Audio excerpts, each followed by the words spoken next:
Hello and welcome to the Giants of Backlog. This week, I'll be your host as we take you through a spoiler-heavy mode, What Remains of Edith Finch. I've got with me Jay Peterson, Alec Radel. Hello. John Buckenizer. You too. And, of course, our fifth member, Hilda. Yeah, Hilda the deaf puppy. Follow her on Instagram, Hilda the Aussie. Let's get Hilda trending. Let's get her trending. Alright, so this week we're going to talk about What Remains of Edith Finch. This is a game I've had on my backlog for a long time. Jay told me about it a few years ago that I needed to play it, and I ignored him until now. But typical guys with my friends that I tell to play games. But I will say I did really enjoy it, and we'll get into that in a little bit. But first, I wanted to play a game. Yay! I All love right. games. That's why I'm on this podcast. So this game is called 10 out of 10? Question mark? So what I've done is I've looked up Too energetic. the last 11 Game of the Year winners. And I looked up their OpenCritic / Metacritic score if it was too old to have an OpenCritic score. And the game is going to be, I'm going to have these guys, I'm going to name the game, and they've got to tell me if they think it's a 10 out of 10 on Metacritic or OpenCritic. And the context is we round up. So if it's 95 or higher, it's a 10 out of 10. I was going to say none of them. If it's 95 if it's 95 or less, it's not a. So, all right, I'm going to go in chronological order. So the first one I did was from 2010, Mass Effect 2. Jay, what do you say? 10 out of 10 or no? No. Grado, 10 out of 10? Nope. No. John? No. 96 was the score. Oh. It was a 10 out of 10. So nobody gets a point for that round. All right, 2011. The Elder Scrolls 5, Skyrim. John, I'm going to start with you. 10 out of 10? Yes. Grado. Yes. Jay. Yes. Okay, everybody got that one. It was a 96. It's going to be between 96 and That game 98 rocks. for most of the 10 out of 10s. All right, 2012. So this was before the Game Awards, so it's a little dicey on what was Game of the Year. Are we doing one per year? One per You said? year. Okay. Yeah, so I just looked at the last 10 years. So Game Awards started in 2014, so I used that as my Game of the Year, but I was using like the Spike Game of the Year award before that. That's what Kaylee did before. Yeah, seemed right. So 2012, The Walking Dead Telltale game. Great one. I love it, but no. John. No. Jay. No. You guys are right. 89. Another 3 for 3. Good job. I thought you were laughing because you were wrong. I was like, oh, Yeah, that would that's be a great. 96 too? Yeah, there's no way. There's no way. 2013, I think The Last of Us was Spikes, but I picked GTA 5 because I won some other outlets Game of the Year awards. So let's start with Jay again. What was the game? GTA 5. No. Great one. Yes, but The Last of Us was also yes. John. Yes. 96. Damn. Was The Last of Us also a 10 out It of was 10? also a 95, so Yeah. it would have also made it. Okay. All right, 2014, Dragon Age Inquisition. Let's start with John. Oh, I have no idea. Yes. No. Yes. 88 on OpenCritic. Oh, I like that game. I got 2 hours into it. Yeah, I got it for free on Xbox. Yeah. All right, 2015, The Witcher 3, Wild Hunt. Let's start with Strano. Yes. John. Yes. Jay. Yes. 92 on OpenCritic. Oh. OpenCritic's more strict. Yeah. Yes, that's definitely true too. They let in more of the game outlets from the Wii, so the Giants backlog. All right. You want some Mimosa Hill? Like starting with 2014, that was the first one where it was OpenCritic. So the rest of these are all OpenCritic scores. Okay. 2016 was Overwatch. Let's go to Jay. Yes. John. No. Great. What was it? Overwatch? Overwatch above a 95. No. At or above. It was a 90. All right, 2017 was, of course, Legend of Zelda Breath of the Wild. Let's start with John. Yes. Gradle. Yes. Jay. I actually know this one for a fact. Yeah, it was in in 96. 96, correct. Yep. So 3 for 3. So Gradle cheated. Yeah, because I was comparing Legend of Zelda to other games. Yeah. All right. 2018 was the God of War reboot. Let's start with Gradle. This one's a tough one. Yes. I feel like it's gonna be like a 94, man, but All right, we'll find out. yes. I'm going yes. Yes. Jay. No. 95. Rounded up to 10. Woo! Damn it. Are we keeping score? I'm not doing. I'd like have like 0 out of 3. 3 out of You guys 3. are tied and I'm 2 behind. All right. JB. 2019 was Sekiro: Shadows Die Twice. Let's start with Gradle. I have no idea what this game is, so no. John. No. Jay. Yes. It was a 90.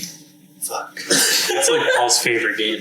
How many That times is- have you played through Sekiro? I played through it 4 or 5 times. It is one of my favorite games ever. It's a 10 for me. So I'm gonna give Jay a point, and you guys don't get one. No, that's not how this works. We're tied still. All right. 2020, The Last of Us Part 2. Let's start with Jay. Yes. Gradle. Yes. John. No. 93. Oh, John. Pulls ahead. All right. This one should be the easiest one. 2021, It Takes Two. Let's start with Gradle. No. John. No. Jay. No. Yeah, 89. Which one game of the year? Which just shows you how strong of a lineup 2021 had. Yeah. Yeah. Congrats, John. Congrats, John. You know, won I was the just game. going to match your answer. Until the no other- matter what. until the On last that one. Oh, no, on Yeah. that last one, I was matching your answer no matter what. Yeah, that's true. All right. That's the proper strategy. Yeah.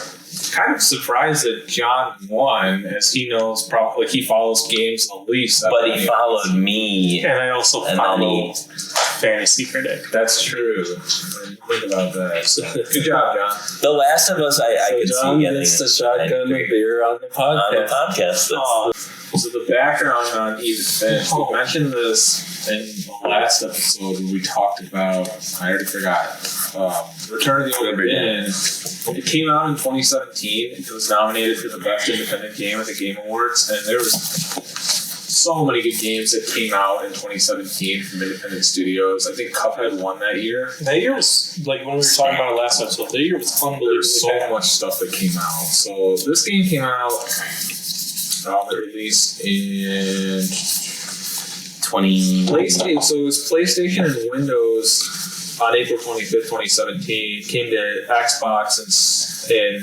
July of 2017, and then Switch in 2019. And I guess now it's on iOS as of August 2021. So you can play this one on your phone. What is this? This is what Remains of Edith Finch. You can play this on your phone? Yeah, so I actually played this over xCloud on my phone, just over the cloud. It was actually pretty enjoyable. I have to say, I was just at a hotel for work, playing over the cloud on hotel Wi-Fi, and didn't need like the most like knee-jerk like response latency to input, so it worked pretty well. What did you play on, Gradle? I played on, as per usual, my PlayStation. Do you play on remote play a lot? No. Works pretty well for me. It does okay. It does okay depending on where you are Yeah. in the house. What did you play on, John? PC. Jay? Xbox. Okay, so you and me are on the green team this time. It seems like it would be a good Switch game. Yeah, I just, it was on Game Pass, and I'm like, I don't need to buy this. I'll just play it on my phone on the cloud.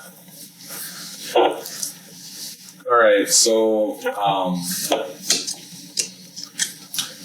going to talk a little bit about the premise of the game. It's really a narrative-driven game. It's from the first-person perspective. It's narrated by Edith Finch, and you're walking through the Finch family estate, and she's returning to her home where she grew up. And we learn a lot about this curse, the Finch family curse, and Edith is exploring like all these tragedies that have happened to members of her family because they're cursed to die tragically at most of them at a young age. And you kind of go through the house as Edith, explore, and you find like momentums. Like you go to characters' rooms and you learn about their death. And like for most of the deaths, there's like a mini game type game that happens. So I thought it'd be fun to explore that, just like death by death. So I was just going to start with Molly because she's the first death. Okay. So with Molly, she was, what would she have been? Edith's, she would have been Edith's Great sister, aunt. right? Great aunt. Yeah, her great aunt. So her dad, Odin, took the family from Europe to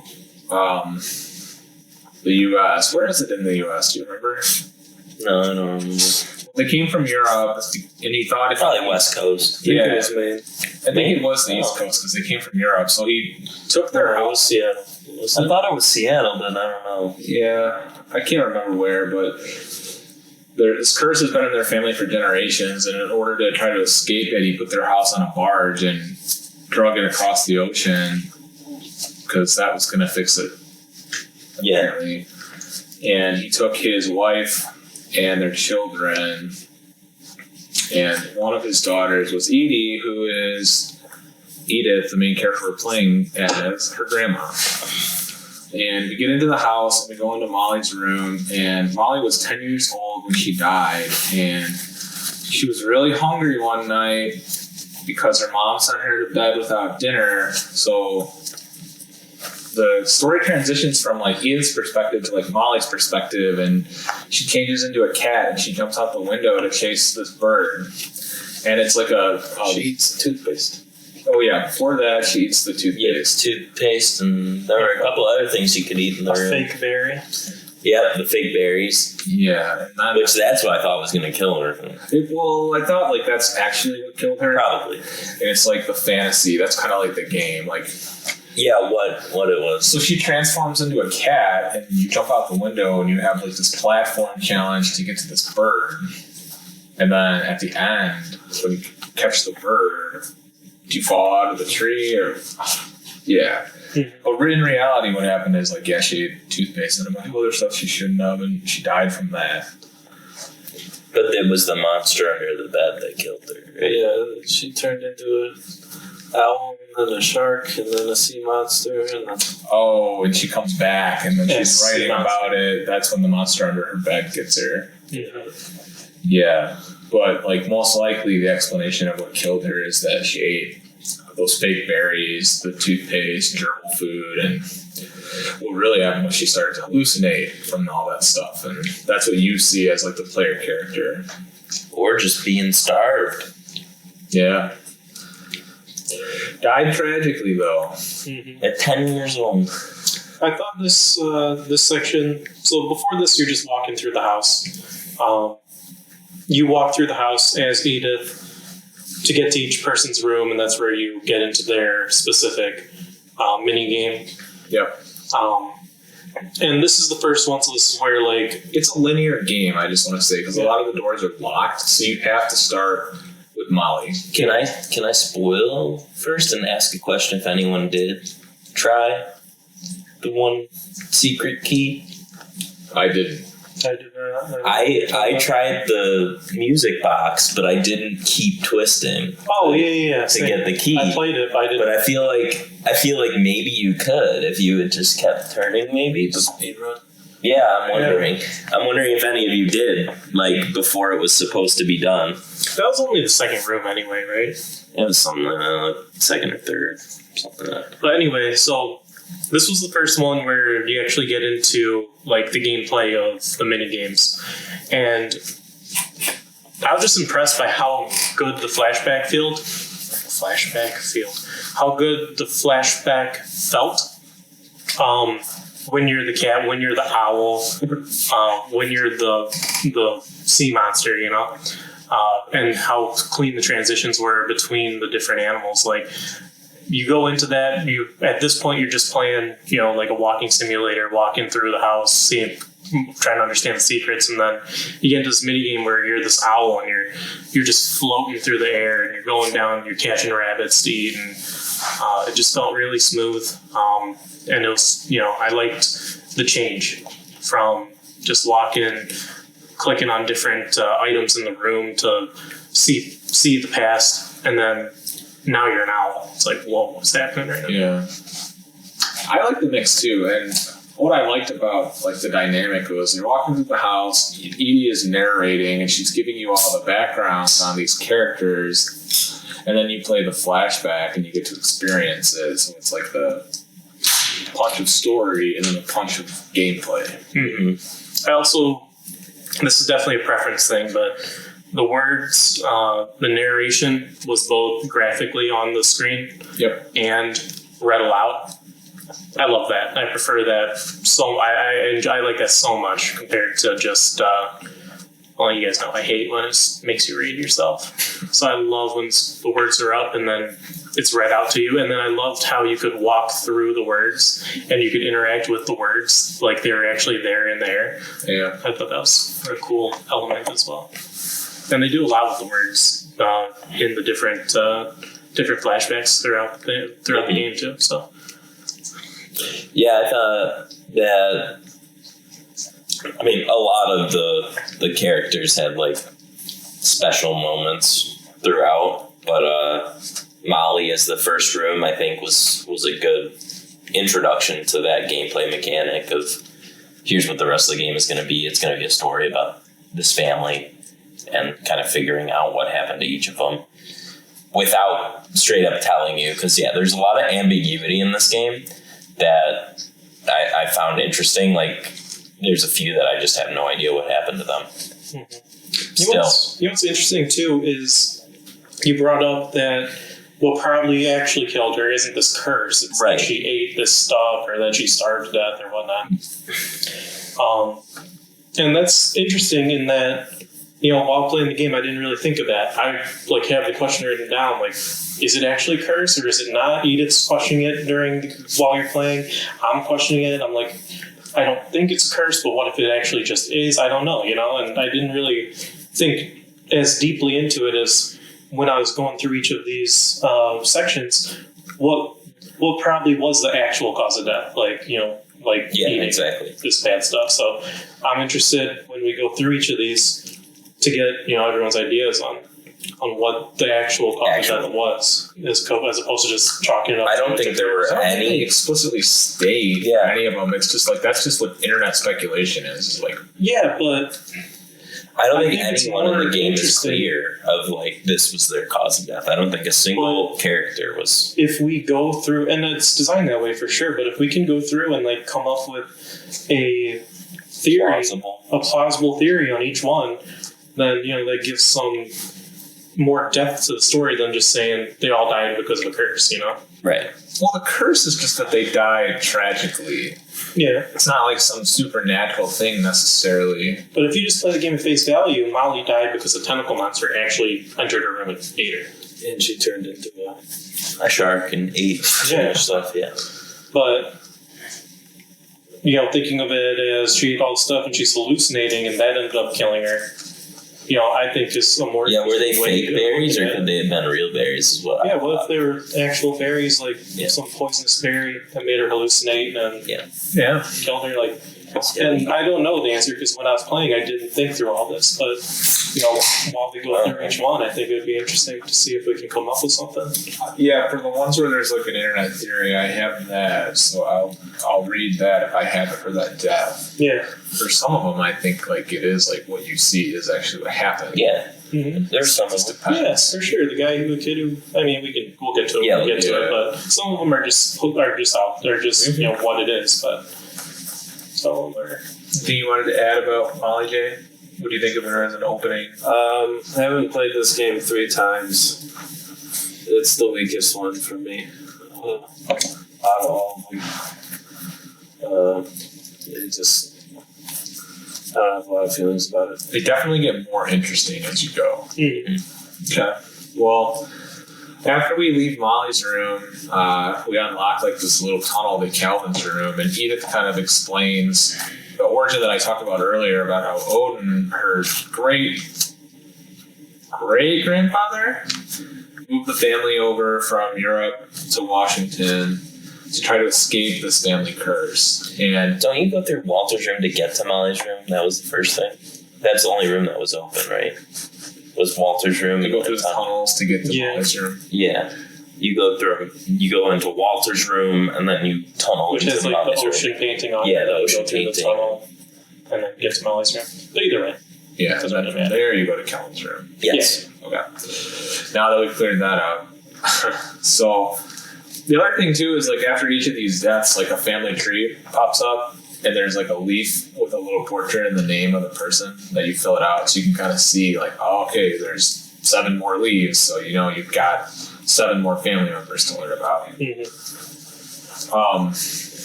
Anyways, go back to Odin. So he's pulling his house, this giant house that you're in, across the ocean, and there's a storm when they get to the coast of Washington, and Odin is drowned in the process, and only his daughter, Edith's grandmother, her husband Sven, and Molly survive, and then they begin building the new Finch estate, and the old Finch estate like sinks to the bottom of like the sea or whatever. It got so close too. It was like right off the coast. They're right there, and then boom, storm hits, Odin dies. And they comment on how Odin is the first member of the new Finch family cemetery. So we get to Calvin's room, and Calvin is... What is Calvin? Calvin is Edith's son? He's her mom's brother, I think? Or is he your mom's uncle? I don't know. It's a big family tree. Wait, who? Calvin? Calvin. Is Edie's first son, right? They're twins. Calvin and Walter, right? Yeah. No, not Calvin and Walter. Calvin and What's his name? Sam. Sam. Calvin and Sam. No, what's I his don't name? Yeah, Calvin necessarily and Sam. know if it's that important. Yeah, I didn't really pay attention to the family tree. I just realized I just looked at it as, oh, this is another kid who died. Yeah, they were twins. Calvin and Sam. Yeah, so Calvin's flashback, it's told through his brother Sam's perspective, and Calvin always wanted to swing over the tree branch. So in his flashback, you're on the swing and you're pumping your legs, you're trying to go around. Yeah. Which I think is super relatable. Like, as a kid, I wanted to go over the top, too. Yeah. Do a full turn. Yeah. Didn't know you crack your spine or anything. Yeah. Yeah. Well, you only weigh, like, 50 pounds. You know how hard it is to hurt yourself when you only weigh 50 pounds? True. Kids are rubber, I hear. Yeah, they are. But what ends up happening is there's a strong gust of wind, and Calvin gets launched out into the sea and the rocks, and presumably dies on impact or drowns. Yeah. And it had a profound impact on his brother Sam. He's very emotionally touched by this, and he says at the end that like he's proud of Calvin because he died trying to overcome his fears. I don't know if there's a ton more to say about Calvin.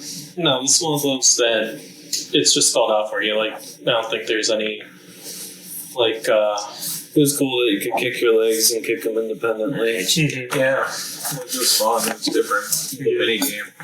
I think the next death is more interesting though. So the next one is you get to Barbara's room, and Barbara was like a child star, and she was known for her scream because she would be in movies or TV shows and she'd be chased and she would scream, and she was famous for it. And she was kind of like a fading child star.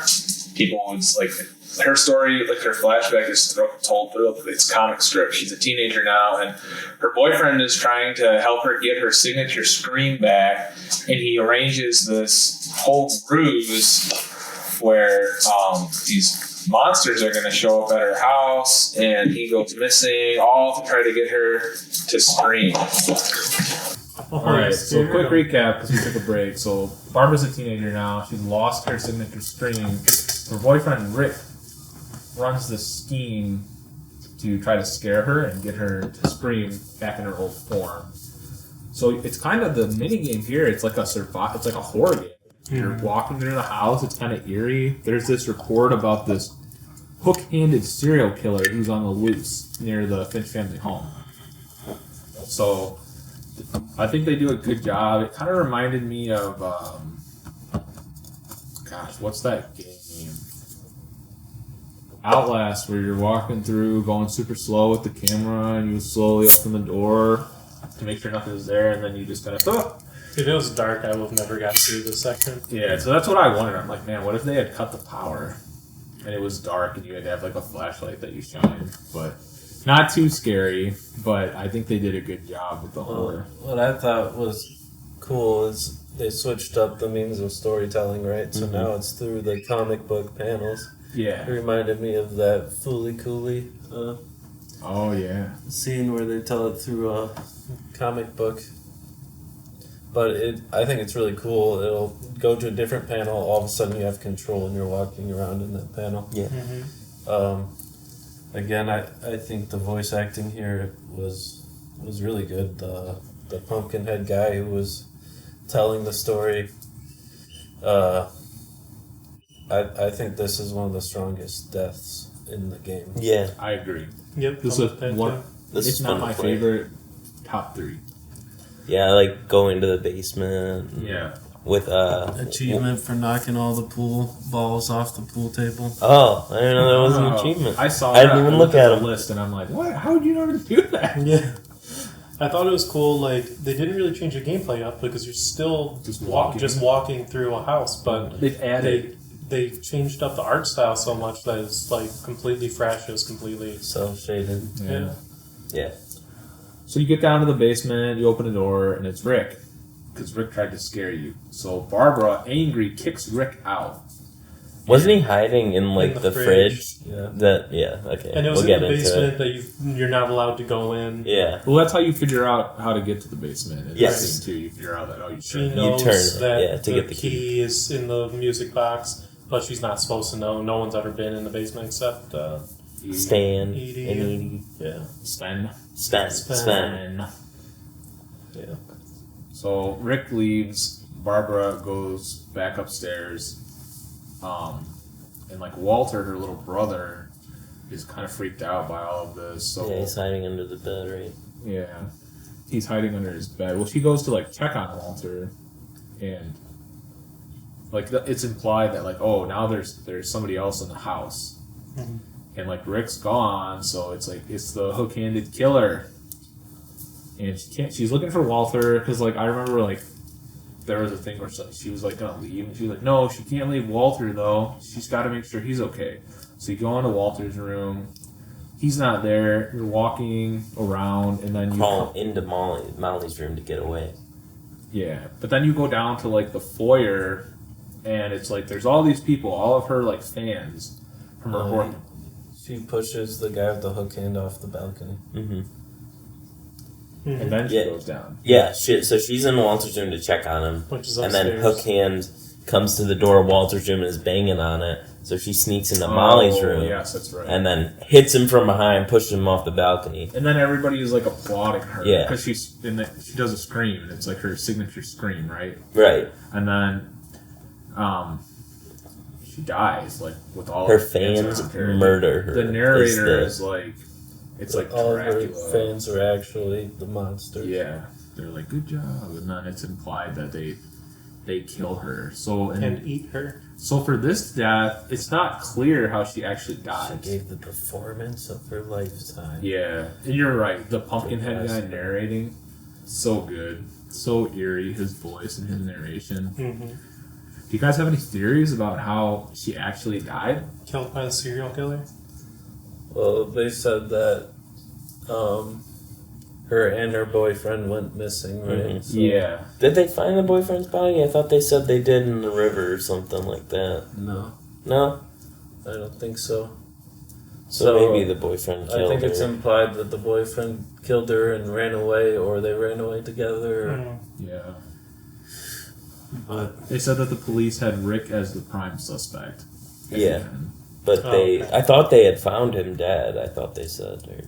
I don't remember that, but I don't think remember this either, one they but- left it technically vague. So They left a lot of it. yeah, so I don't know. Rick killed her. But Walter was petrified. Oh yeah, this So- had a profound impact on Walter. Mm-hmm. So I would say, like, because of, like, that... Well, the story that was told is that she was killed by monsters, right? Yes, and that's in the and comics. Walter hiding under the bed when she was killed, as a child, is hearing the story that she was killed by monsters. So he now has this profound fear of monsters. There's another Whether- theory too that like a gang broke into their house and like abducted her and killed her, and maybe Rick. So I mean, maybe that could be like why Walter's so afraid. Like there really was like a home invasion. Yeah. But again, it's like another area where the way it was told is killed by a monster, killed by sea creatures, killed by this group of monsters now. Yeah. So like the way the Finch deaths are told is it's always like this curse, these paranormal things happening, when in reality, or maybe not, I don't know, but the other way you can look at it is that's just how the stories are told, but there's actually an explanation to it, whether it be Rick killed her or something else. Yeah. Something grisly.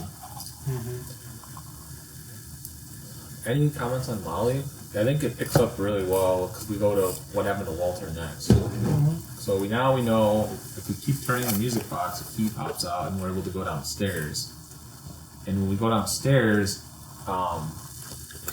we find Walter's bunker. So Walter is traumatized by the events that led to Barbara's disappearance, and he's kind of built this bunker in the basement, and he kind of locks himself away from everybody else. And he's down there for a long time, because I think Edith said she was 6 when Walter died. So he was down there for 30 years. Yeah. Yeah, it goes through him just eating peaches every Yeah, day. the same day, over And over at 12:45. He hears this noise, which is the train, but he thinks it's monsters outside, Yeah. and so he's afraid to ever leave. Yeah, and then through the writing in his bunker, you kind of like he kind of explains that like he finally gets over his fear and he's ready to go out into the world. So you go down through these tunnels. Because he doesn't hear the train for like A few days. a week. Yeah, or or something a week, like that, yeah. So he goes down through the tunnels and he walks through like this. He gets down eventually to like a train tunnel and he walks out through the end of the tunnel, and it's really inspiring. He's like, oh, I'm gonna live my life to the fullest from here on out. I don't know how long I have left, but I'm gonna live it up. You emerge, you see the woods, and then you hear the train, and then splat. He gets run over by the train. Yeah. So it was almost like a continuation of the Barbara story, I guess. I liked it. I thought it was well done. Kind of putting it all together. I don't think it's a very deep one, though. It was a quick one. It was another quick one like Calvin. Yeah, he's like listening to Vietnam in the 70s, like under this bunker thing. Yeah. And like, he's living his life just doing the same thing every day, eating peaches at 12. Yeah. Peaches from a can. You like, isn't that it? You like take the can opener and you open it every day. It's kind of sad. He finally goes out in the world and succumbs to the curse. I do think it's interesting, again, though, you can tie it back to monsters. He's afraid of the monsters from Barbara's story. He thinks there's monsters banging on his door every day. And then the monster that he's been hiding of, which is just a train, or hiding from, which is just a train, ends up actually getting him in the end. So that's interesting. Yeah.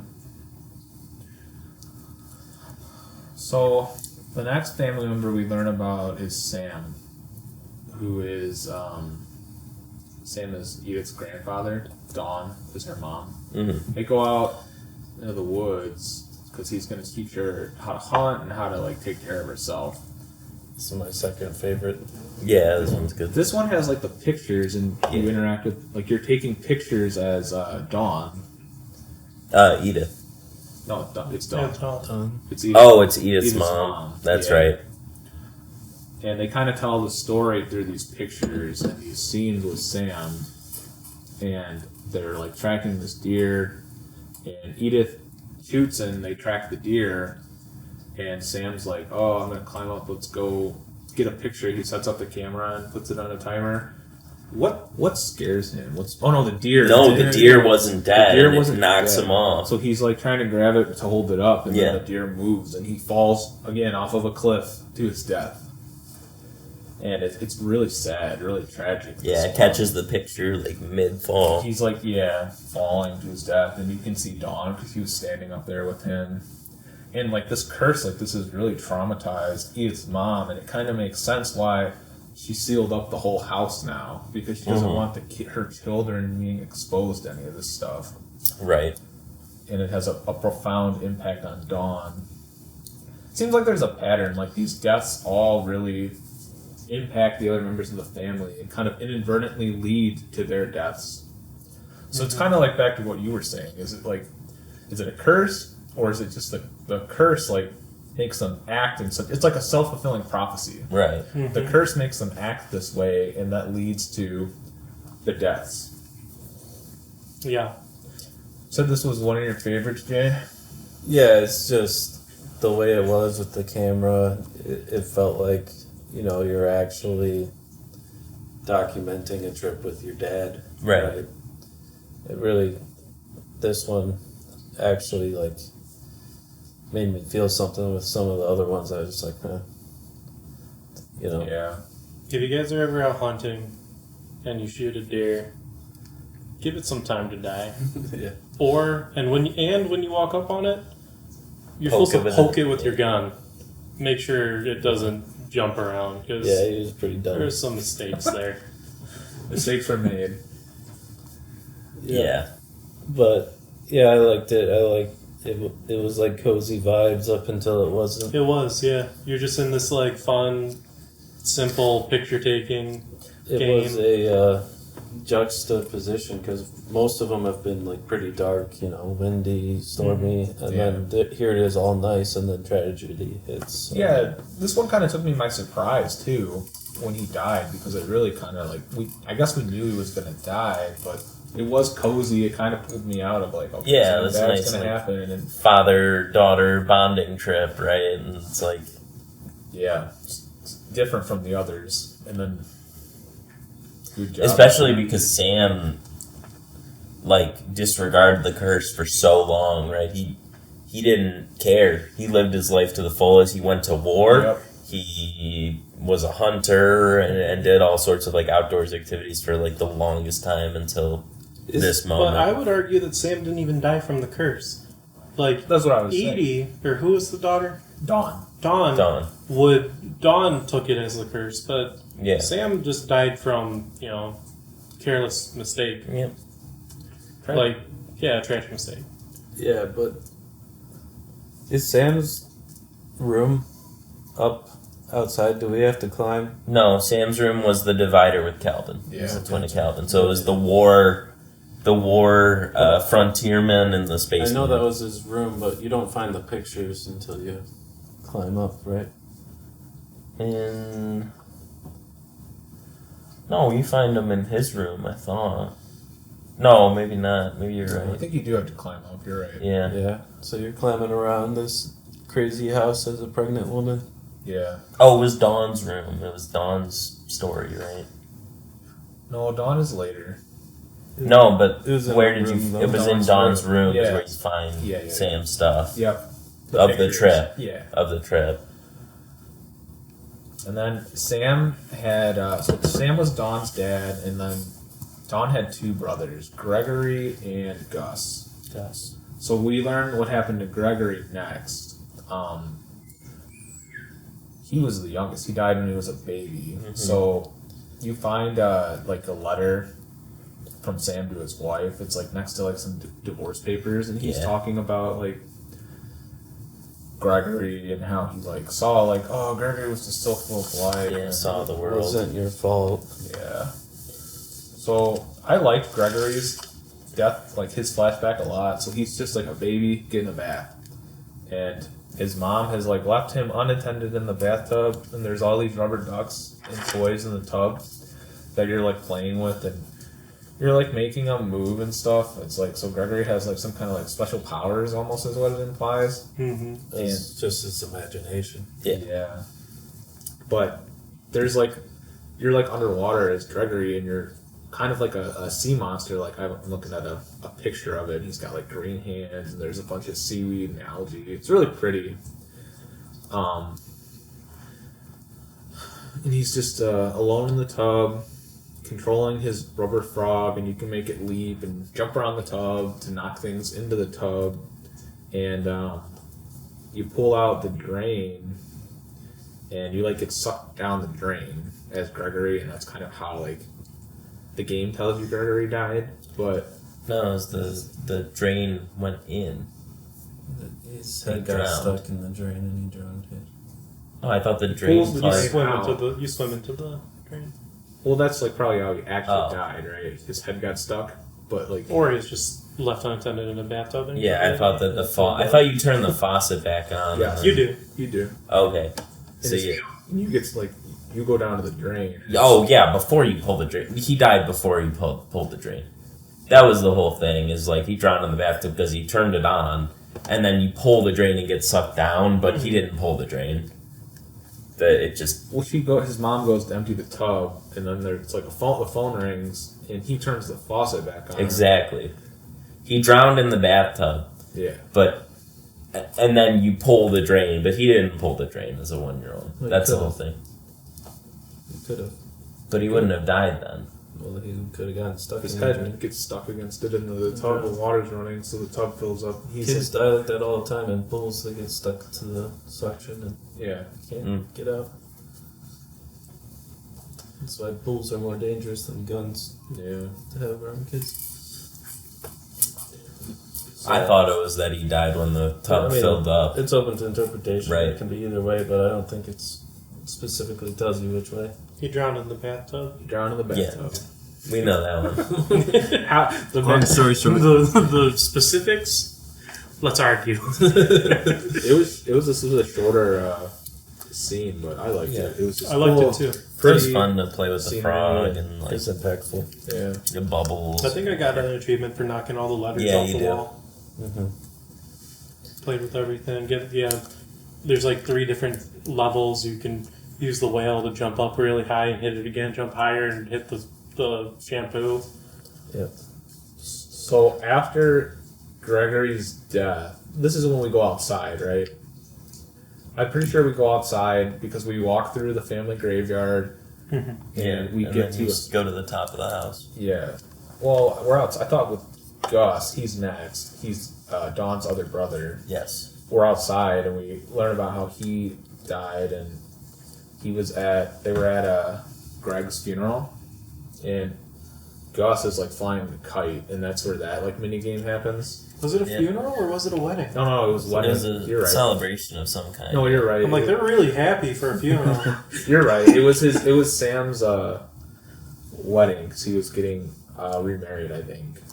Yeah, and the kid wasn't happy about it, so he's just flying this kite and then gets sucked into a storm. Yeah, but I like this mini game a lot. Yeah. Just flying the kite around, and you can like knock stuff loose, and then it like follows your kite. So you just have this trail of all the shit that you're just flying around, and you can knock away like the tent where the wedding happened, and No, the tent stays until the very end. well, yeah, there's like a gust of wind that like presumably pulls the kite and Gus in like out. Into Well, I thought it blew the tent and wrapped him up. Yeah, it And blew then- the tent into him. Yeah, it blew the tent up into him, and he got wrapped up and went into the ocean and drowned. That's what. It's a common theme: falling into the ocean and dying. Yeah, Mhm. it's almost funny. like the house falling into the ocean was something. That's Yes. why oceans are more dangerous to have around kids than guns. That's true. Oceans are more dangerous than guns. Nobody was killed in this game by a gun. Was somebody? No, Sam died from the deer. That was a deer. Guns don't kill people. Deer do. Deer do. That's right. Guns don't kill people. Deer do. Yeah. So everybody else was like safe and sheltered, but he was outside because he was pissed off about this wedding and the tent swept him away. Disclaimer: don't have guns around your kids. Still though, just kind of feel like that's a good one to just don't throw do in it. there. Yeah. Lock them up in a safe. Should be obvious. So we should say it. But if you lock them in a safe, then how are they there for You protection? should also lock up your pools in the safe. If you're in your That's why bathroom. they're more dangerous. You can't lock a pool up in a safe. Yeah. We had an elephant tarp on our pool. It was like, could support an elephant. With Gus, we learned that Dawn was really Really? close to Gus, That was and the there's like this advertisement. dialogue that Oh, Edith says stretched, about. like, way down. What was that, Paul? Dawn says that if she had been Edith says that if she had been born a boy, her mom said she would have named her Gus. Mm-hmm. She was really close to her brother. So after this point, we walk back up to the house, and then we start to climb up into the additions that they've put on the house, where it's like kind of like rickety construction because they had to start expanding the house with all the family members. And we learn about Edith's brother, Dawn's son, Milton. And Yeah, I thought Edith had two older brothers, right? Yep. Milton So why did she give and the the other name one Gus? is Lewis. Lewis. So Milton's is So really, the third brother. really ambiguous. What happens to him? Yeah. So This is the one I wanted to talk about. I like this one a lot. You go into his room, and he's like this artsy kind of kid, and he has all these canvases in his room, and it's really like an art studio, and you can see all of these pieces that he's created, and it's a lot of like black and white pieces, and like Milton said that he was given like a magic paintbrush, and in the flashback with him, like Well, it's an illustrated flip book, right? yes, That it's not really a flashback. You just are Yeah, you're flipping flipping them. through. And it's cool. It's cartoonized. Him painting, right? yep, and he's given a magic paintbrush, and he creates a magic door to go through one of his paintings. He steps inside, and he's never seen again. But if you remember, like, as you're crawling through the secret tunnels throughout, like, it was like Milton was here, so, like, he was obviously, like, an explorative kid. So, like, my theory is he's stuck in the wall somewhere, like, in that house. Is my theory, at least. Yeah, and I remember that there's like a narrative piece where Edith says that her mom really never gave up hope that Milton was still alive. Right. I think he got stuck in, like, a wall in the house or something. Because, like, yeah, especially, like, the symbolism of his story saying it was an invisible door that he never came out of. Yeah. Like, and saying Milton was here in several, Spots throughout the house. several corridors. Like, he was a very, like, explorative kid. And so I think he got stuck in a wall like a cat. What a bad way to go. Right? Yeah. I don't know if I think that could be, because wouldn't you'd smell something. It's a big house. It could have been somewhere. Maybe it was really well aerated. Yeah, something. But This one is totally up to interpretation. Oh, yeah. He just simply disappeared one day. I have no idea. Maybe he did get stuck in the wall. Maybe he I wasn't thought of it as like, he was making art because, I feel like he didn't feel like he was understood, and my reading of it was he committed suicide, like jumped off a cliff into the ocean and nobody saw him again. Yeah. He painted and painted, and the way he found of expanding his artistic, growth Yeah. was to just disappear. Alright, this next one I really want to talk about the mini games. The next step is Lewis, Dawn's other brother. This is my favorite one. yeah, this was So This is the best one. yeah, so Lewis, he's kind of like a troubled young man. He has some issues, and I think he sees like a therapist, and he's on some kind of antidepressant medication. He works at a fish cannery, Yeah. and his job is really monotonous. He takes a fish moves its head to the like chopper The fish guillotine. chops. Yeah, and then he just tosses the fish. And you're just doing that. You take the fish, move it to the end, chop. And while he's doing this, he's imagining like this I'm gonna do it the entire time. this like story where he's like the main character, and as you're doing this, like at first it's like pretty simple. It's just like a stick figure walking through, and it gets progressively like grander and grander to the point where he's a king, and you see like this really detailed world, and he's moving through it, and this whole time you have to keep like chopping fish, and you can kind of see like, oh, he's spacing out. This is kind of I know. I'm just waiting for him to like chop his hand off. Yeah, but it's getting harder and harder to keep moving the fish, and I'm worrying like, oh shit, am I gonna chop my hand? You're controlling him walking while you're doing the fish thing. Yeah. And it just becomes more and more detailed, and it's his fantasy world that he escapes to while he's working. Yeah. Right, and he starts to believe that his imagination. Can you stop? I said I was gonna do it the entire time. His imagination land to him becomes more important than his actual life. It becomes more real to him than Lewis, guy who chops fish And smokes a lot. It's more.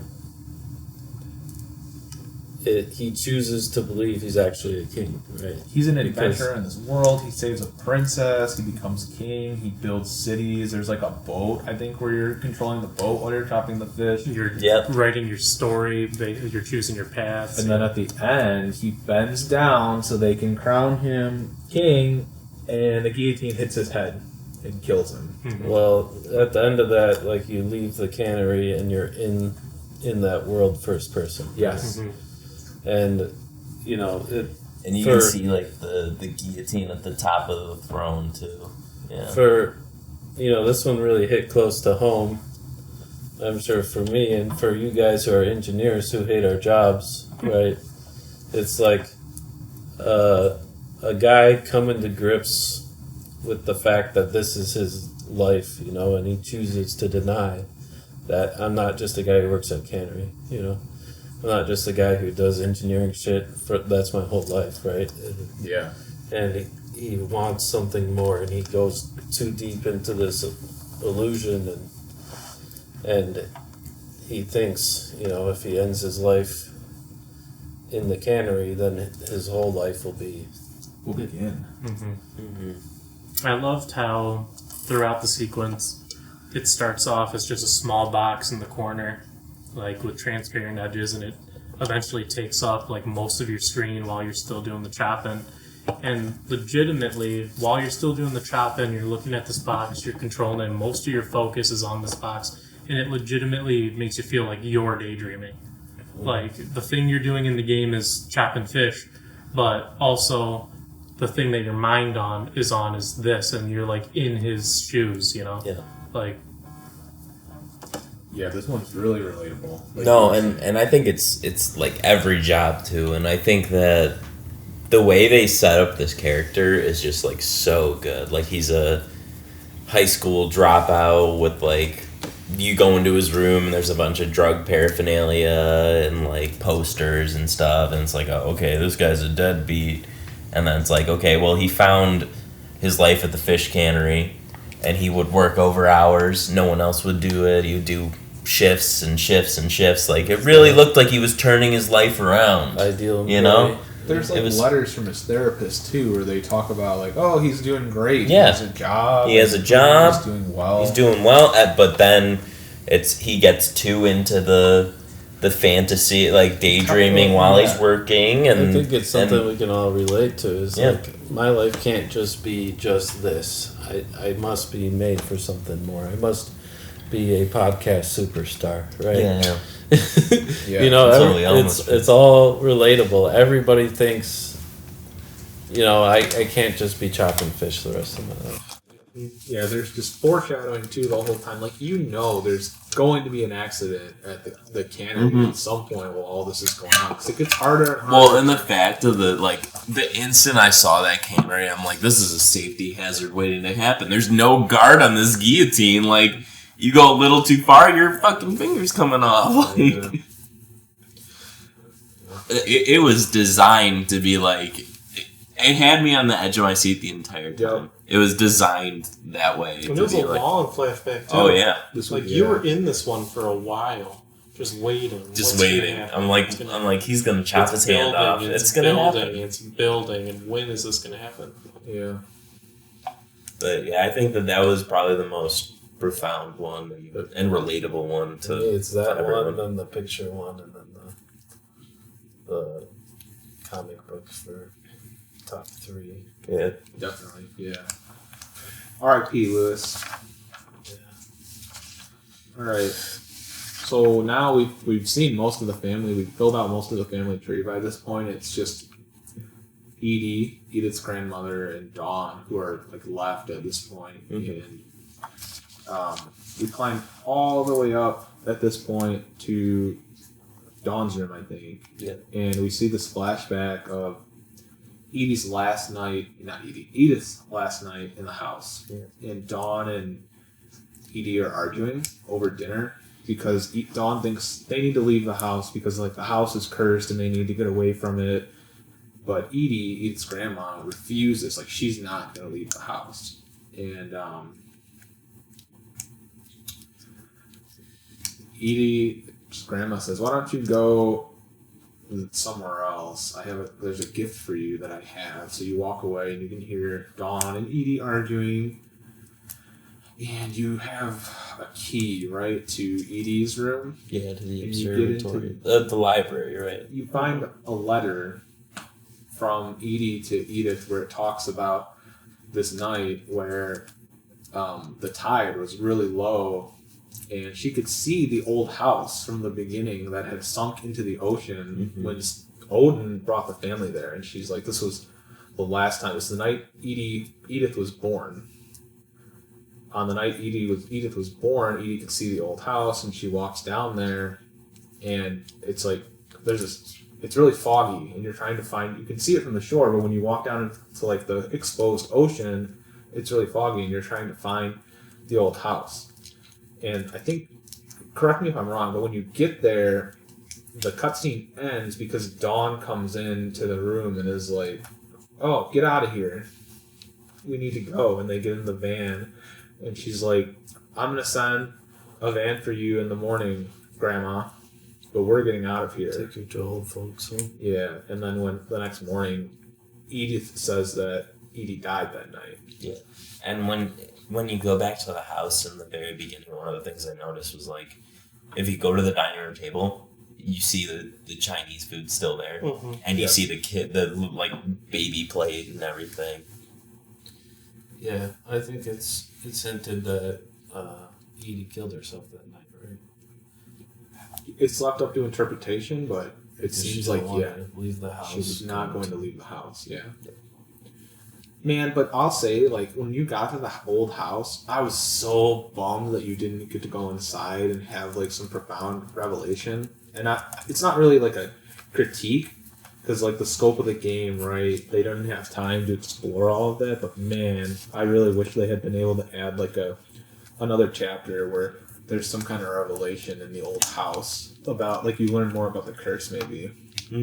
I feel like going through each of the deaths, though, we kind of learn there is no curse. So what revelation is there to learn? And maybe that's the point. Maybe that's why they didn't go into it. Maybe there was no revelation to have. But I just think it would have been really cool if they had been able to have some kind of cool scene or flashback in the old house. Maybe to like one of the family members who died in Europe before Odin took the house. Sure, but I kind of love how everything's open. There are no like closed. Yeah. There's nothing that's a closed ending where you. Except for Gregory, as we've discussed. Yeah. Well, it's and they do this often in movies, but very rarely in games, where they leave it open to where it affects you after you're done playing it, right? Mm-hmm. You're thinking about, oh, maybe that guy was stuck in the walls. Maybe that guy jumped off a cliff, because they leave it open to interpretation. Go ahead and finish your thought, Jay. Yeah, I was just saying that it's underused in games where they leave it open to interpretation. Most games, like, you can play it start to finish and never think about it again, but in this one, it's one where it affects you emotionally and it leaves it open to interpretation. So you could lie in bed at night and be thinking about 100 different things with this game. Mm-hmm. It's so hard to do well too, Yeah. and this game did it extremely well. Yeah. Like, there's a lot of movies, like, obviously, like you said, there's a lot more movies that do it than video games, but there's a lot of movies that do it, and you're like, well, I wish they would have just said. Yeah, I this. feel cheated. Yeah, right? like, there was no point in them leaving it open. Like, why didn't they just say what happened? Because now that I'm just annoyed. But like this, I feel like did it extremely well, you know, because at the end of the day, they're dead, and the family believes in a curse. Is the point of is a big part of the story. Exactly how they died and leaving that up to interpretation is just, you know, a cool way of allowing you to keep thinking about the game even after you play it. So Yeah, it adds to the mystery. yeah. All right, so we have like a time skip in the story at this point. Edith talks about how, I can't remember, she was like 13 when she left the house, and she says that a few years passed, they moved out. Dawn got sick. It's implied that it's cancer or some other kind of terminal illness, and she dies. And Edith is the only surviving member of her family. Her brothers, her uncles, her grandma, they've all passed away. And the in-laws leave, right? Because her dad had died before Her them, dad too. had passed away, And so has every in-law. Right. So she's got no living family left. And Edith realizes that she's pregnant. And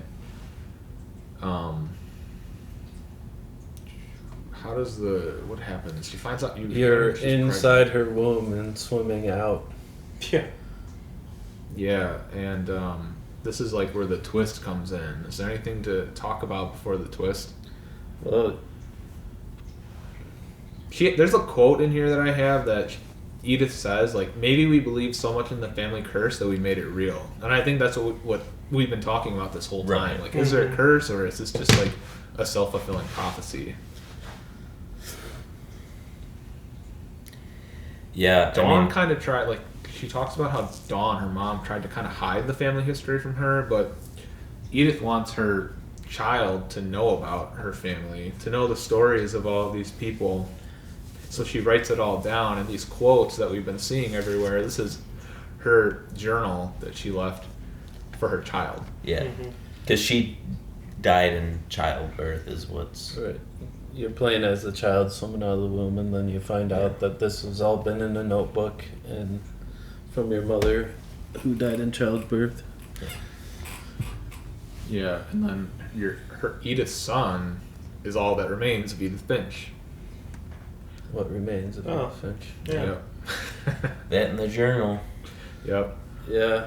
I have a quote written down that I really liked from the game.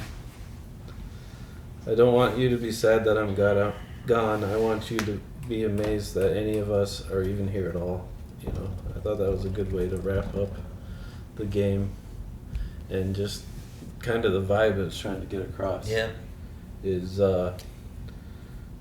treat everything and everyone as precious, because any number of ways they can be gone. I thought that, like, I appreciate what I interpreted, like, all of this as is we were never playing as Edith Finch. Edith wasn't the one going through the house.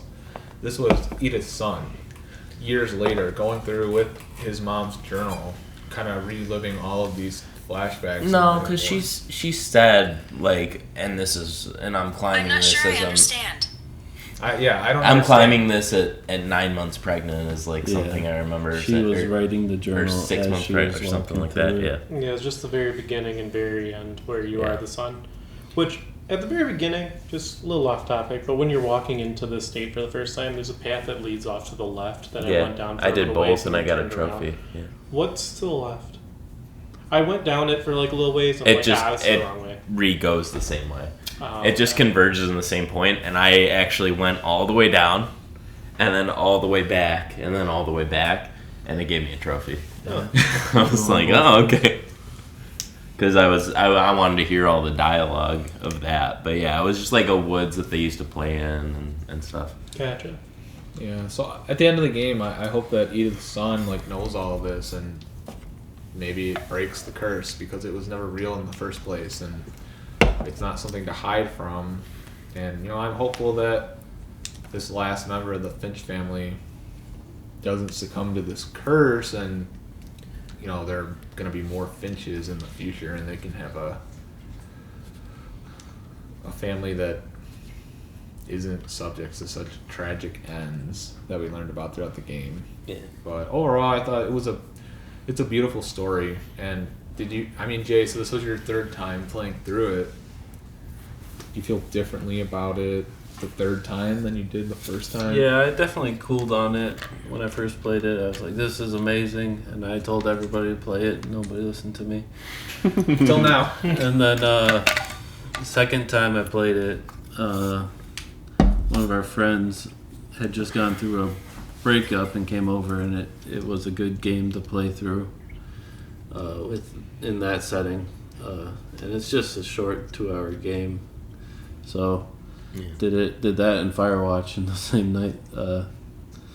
And then this third time I played through it, I actually didn't play. I watched my fiance Emily play through it.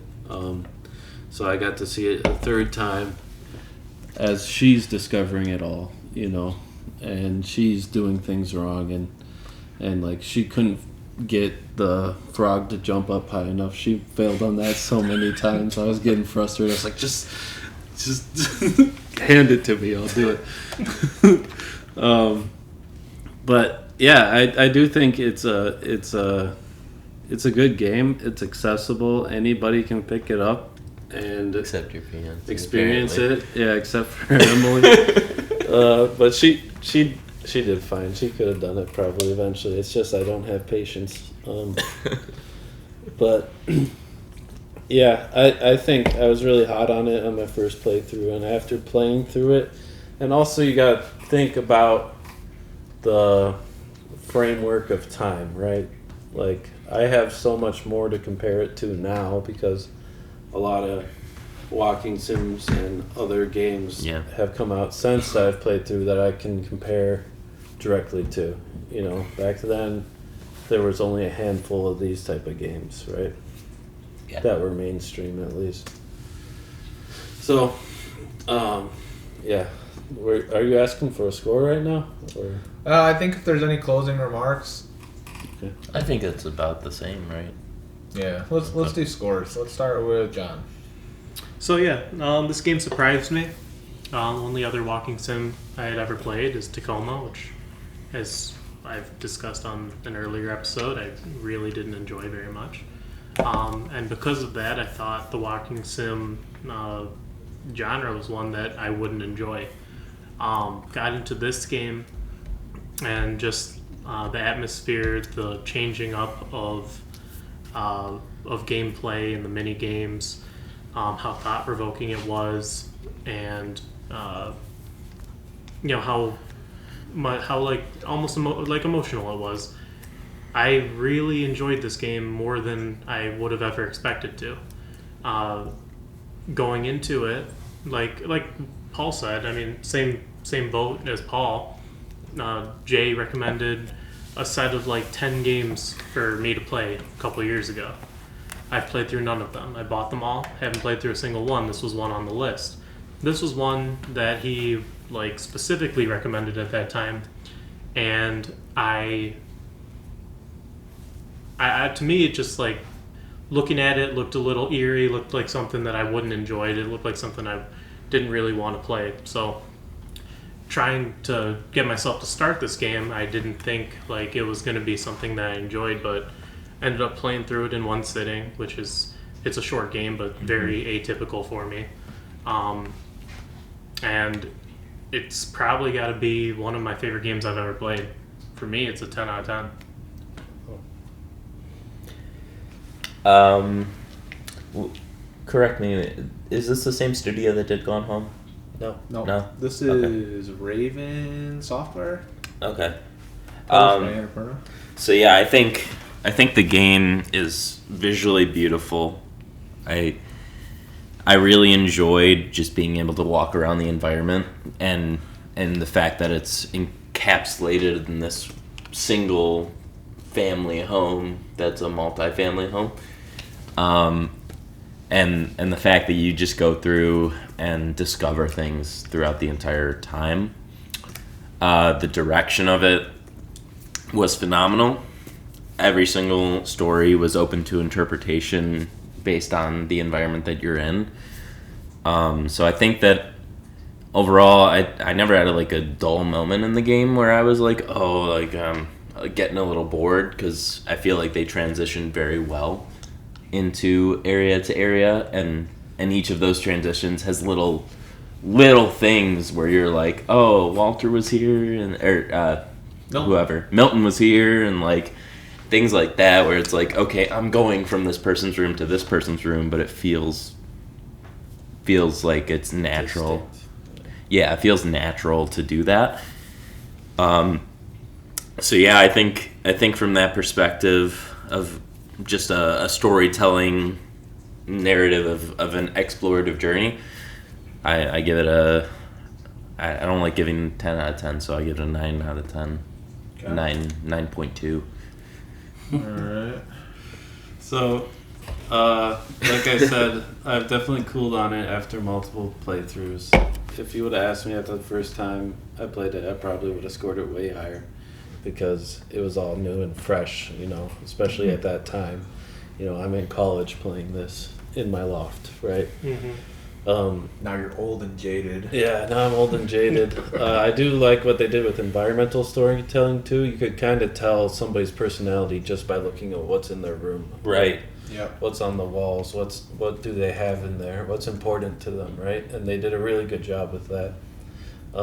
Each of the stories switches up the gameplay, and it all functions perfectly, which I think they get a lot of credit for. You don't have a specific one where it controls like garbage and you don't want to do it. They all control fine, even playing through it so many times. It's hard to point to a bug or an issue like that. So for me, I like it. I think it's impactful. I think it's exemplary in the genre, and it's just some of the stories I don't think were as strong. Like the Molly one, some of them were kind of boring. Yeah. So for me, it's an 8 out of 10. Okay. All right. I'm gonna go back to the comparison you were making with Tacoma. So I can't remember. I think I gave Tacoma a 7. Tacoma was very in your face as it was telling the story. Like, oh, here's this event, and here's how it connects to this other event. There's not room for a lot of interpretation. With this game, you could go through and play it all and just take every story as its own thing and be like, oh, okay, cool. It's up to you to make the connections and find, like, Milton was here and realize, like, oh, maybe Milton is stuck in the walls.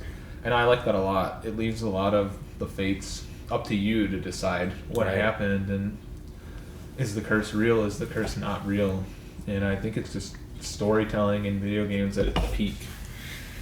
I agree with you. Some of the stories are less impactful than others, but overall, it was a short experience. It was all killer, no filler. And I would give it, I'd give it a 9.5 out of 10. And the only reason it's not a 10 is I think I wanted a little bit more. Like, I wanted to know maybe like something in the old house, something with that. I just think, and that's probably due to budget constraints and like scope of the project, right? They were trying to make a 2-hour game. They didn't have time. But man, I wish they could have had a little bit more of a budget to maybe make it like a 3 or 4 hour game and really, I don't agree with that. Have like Molly's story, like come up with a more exciting one, or what's the guy in the bunker? I think it's concise, Mm-hmm. Yeah. I think that was the intention. I think that they had the scope in mind when they did If it. they make it longer, then it'll start to get... Yeah, so that's the thing, is it's such a fine balance. How do you I make think it they longer? designed it to be a one-sitting game. Yeah. And I think that's probably the only game realistically to do that, I mean, even Journey I played in like 2 sittings and Yeah. stuff, but I think that was designed to be a one sitting. Here's the story. Do with it what you will. Yeah. So I'd give it a 9.5. Go play this game if you haven't played it. Listen to Jay's recommendations. I know what I'm talking about sometimes. I just think it's incredible that on Tacoma, John says, I hate movie games. I don't like walking simulators. There's no game here. And then to him just do a 180. Like when Paul picked this, I'm like, John's going to hate this. That's what I thought too. But you surprised me. You liked it. I confused this I one think with that's just Everybody's Gone to the Rapture Credit every to the time. storytelling that they Every did time. here. Like, I just think the storytelling was top notch. If this was a 4-hour game, it probably would have been a 5 out of 10 for me. But because it's a 2-hour game and because it held my attention the entire time, It was designed that way. It's and like to me, this is one of the best games I've ever played. All killer, no filler. Mm-hmm. So 9.5 from me. Pretty high scores on this one. So, any other remarks before we wrap this one up? All right. Well, we've been the Giants of Backlog. If you enjoyed this episode, go check out our other episodes. This is episode 9 now, so we're starting to build these up. And it would really help us if you can go give the video a like, go tell your friends about this, share on social media, and comment on us. Let us know what you thought. What was your score if you're watching this? Send us some questions. We've got an email, giantsofbacklog@gmail.com. We'd love to get some emails and add a viewer email segment to the podcast. So if you've got questions or you want us to debate or answer a question that you have about this game or any of the games that we've covered, write us an email. Join the Giants of Backlog Community. community. We're all about community. We love you guys. All right. Well, thanks again for listening. God, I need to it's stop your laughing. pick next. Tell us what we're playing next. Next, I'm gonna pick a classic from my middle school years, our middle school years, that I have never played.